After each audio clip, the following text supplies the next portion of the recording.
Béthanie, maison de l'amitié, de l'accueil et de l'hospitalité. Nous fêtons Lazare, Marie et Marthe, les amis de Jésus qui l'ont souvent accueilli ici. Ce lieu est aussi appelé la maison de l'amitié parce que Marie, Marthe et Lazare étaient les amis de Jésus. Chaque fois qu'il allait de Jérusalem en Galilée ou de Galilée à Jérusalem, il s'arrêtait ici chez cette famille, donc il s'agit d'un lieu très important pour Jésus. Dans cette petite ville palestinienne où les pèlerins n'arrivent plus depuis des mois, l'église est à moitié vide durant la messe présidée par Frère Marcello Ciccinelli, mais les franciscains de la custodie ne renoncent pas aux différents rendez-vous de la journée.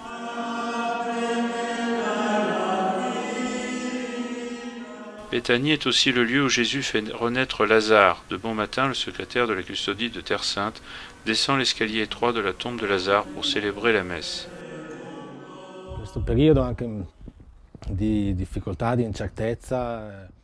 En cette période de difficulté, d'incertitude pendant laquelle cette pandémie a bouleversé nos plans, pouvoir célébrer dans la tombe de Lazare porte aussi le sens de pouvoir commencer une vie nouvelle, de pouvoir revivre avec le Christ et donc de reprendre espérance, force, pour être en mesure d'aller de l'avant dans cette période. Con Cristo risorgere, quindi riprendere speranza e forza per poter continuare in questo periodo. C'est la première étape d'un pèlerinage particulier traditionnellement accompli par les franciscains à cette occasion.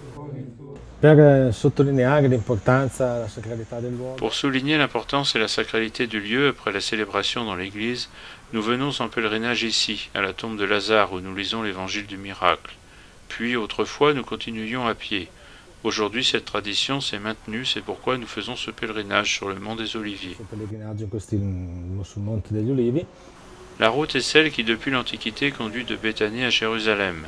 Un parcours somme toute court, si ce n'est pour le mur de séparation qui oblige aujourd'hui à effectuer un long trajet alternatif en voiture.